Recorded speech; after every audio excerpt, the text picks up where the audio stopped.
नमस्कार दोस्तों, स्वागत है आपका हमारे चैनल कहानियों की दुनिया बाय वानी में। तो हमारी आज की कहानी है वह पगली नहीं थी, पुष्पा भाटिया की कहानी। तो चलिए शुरू करते हैं। हफ्ते भर से मैं उसे यहीं देख रहा हूँ। सवेरे से रात के 1-2 बजे वो इधर से उधर घूमती फिरती है, नाचती गाती है, कभी कंघी करती है, कभी बाल खोल कर नाचने गाने लगती है। सांवला रंग, दरमियाना कद और उम्र यही कोई 25-26। उसके शरीर में उभार के साथ साथ लचक और पावों में गति है, तभी तो स्टेशन के कुली नौकर और कुछ बाबू लोगों की निगाहें उस पर से हटती ही नहीं है। रात 10 बजे मैं भी ड्यूटी पर आया तो देखा बुकिंग ऑफिस के बाहर अच्छी खासी भीड़ जमा थी। सफेद यूनिफॉर्म में रेल के बाबू को अपनी तरफ आता देखकर कुछ गांव वाले रास्ता देने लगे। तभी देखा एक औरत हाथ में जूता पकड़े हुए भद्दी भद्दी गालियां बक रही है। मैंने सख्ती से पूछा, क्या बात है, यह मजमा क्यों लगा रखा है? अरे बाबू, एक कुली बोला, इसे तो हवालात में बंद करवा दो। खान को इसने जूता मारा है, पगली है पगली। क्या बात है, क्यों मारा तुमने जूता? मैंने कड़क आवाज में उस पगली से पूछा तो क्रोध में उसका मुंह तमतमा गया। बोली, अरे बाबू, मैंने तो सिर्फ जूता ही मारा, पिस्तौल होती तो गोली मार देती। जानता है, ये नोट दिखा रहा था मुझे, जैसे मैं मरी जा रही थी इसके नोटों के बिना। पूरा दिन सामान उठा उठा कर इधर उधर मारे मारे फिरते हैं और शाम को औरत को नोट दिखाते हैं। घर में जाकर अपनी माँ बहन को दिखाए ना। मैंने एकत्रित भीड़ को तितर बितर करके उसे पुकारा, ए पगली, इधर आ। पगली तो ये दुनिया है बाबू, मुझे पुकारना है तो राधा रानी कहो। मैं श्याम की राधा नहीं, मैं तो नामतार बाबू की रुक्मणी हूँ। देखो, इधर उधर फिरने के बजाय सामने देहरादून एक्सप्रेस खड़ी है। टीटी बाबू से कहकर मैं तुम्हारी टिकट कटवा देता हूँ, बैठो और निकल लो।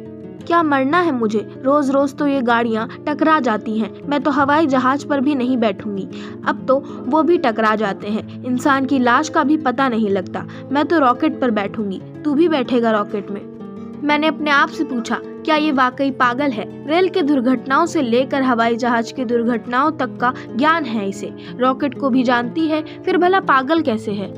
कमरे में लौटकर मैंने पगली के विषय में सोचना बंद कर दिया।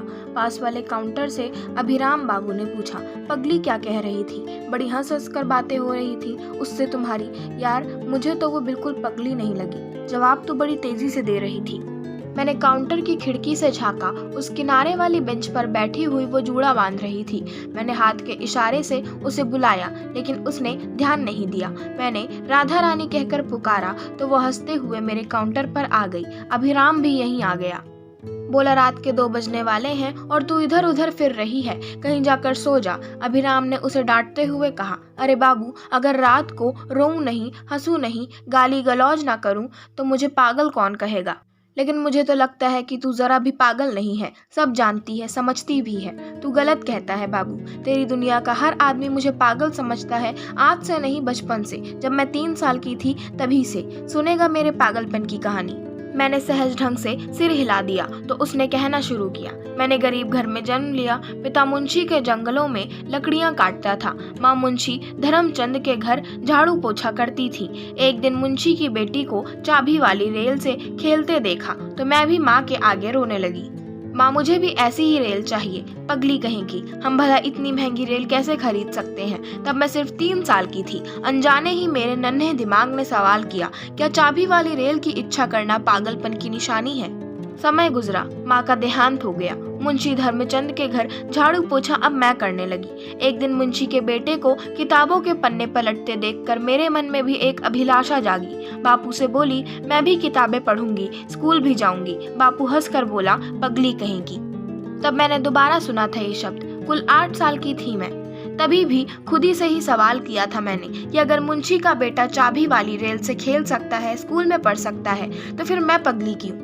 समय और आगे बढ़ा। एक दिन लकड़ियां काटते काटते दरख्त से गिरकर मेरा बापू भी मुझसे दूर चला गया। मैं उस दिन खूब रोई। चारों तरफ जिधर भी मेरी नजर जाती मैं खुद को अकेला पाती। इतनी बड़ी दुनिया में मेरा कोई भी नहीं था। एकाएक उस दिन मुंशी धर्मचंद के मुंह से फिर मैंने ये शब्द सुना, पगली कहीं की। भला कोई इतना रोता है क्या? जो चला गया वो तो वापस नहीं आ सकता ना।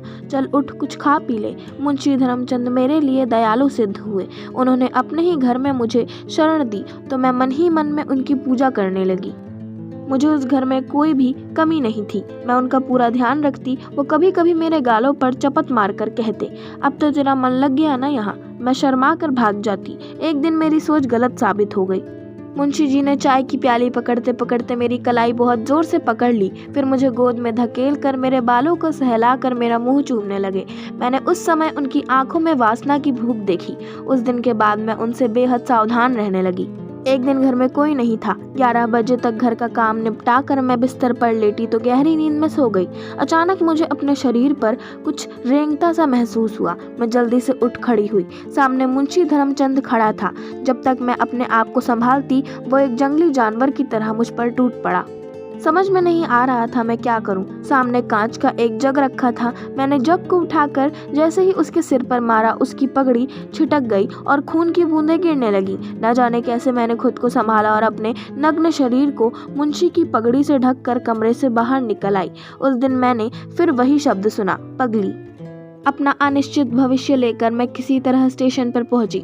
मुझे मालूम नहीं था कि कौन सी गाड़ी है, कौन सा डिब्बा है, जाने कहाँ है। बस एक डिब्बे में घुसकर मैं जमीन पर बैठ गई। मैंने देखा सीट पर सफ़ेद खद्दर के कपड़ों में एक व्यक्ति कोई मैगजीन लिए मेरी तरफ देख रहा था। अपने दोनों हाथ जोड़कर उस खद्दरधारी से कहा, बहुत दुखियारी हूँ बाबू, मुझे डब्बे से मत निकालना, यहीं ज़मीन पर पड़ी रहूंगी। वो फलों की टोकरी में से 2 सेब और कुछ अंगूर निकाल कर मुझे देते हुए बोला, वहाँ ज़मीन पर नहीं, पहले सीट पर बैठकर कुछ देर सुस्ता लो, फिर ये फल खा लो। सहमते सहमते नरम सीट पर बैठ गई।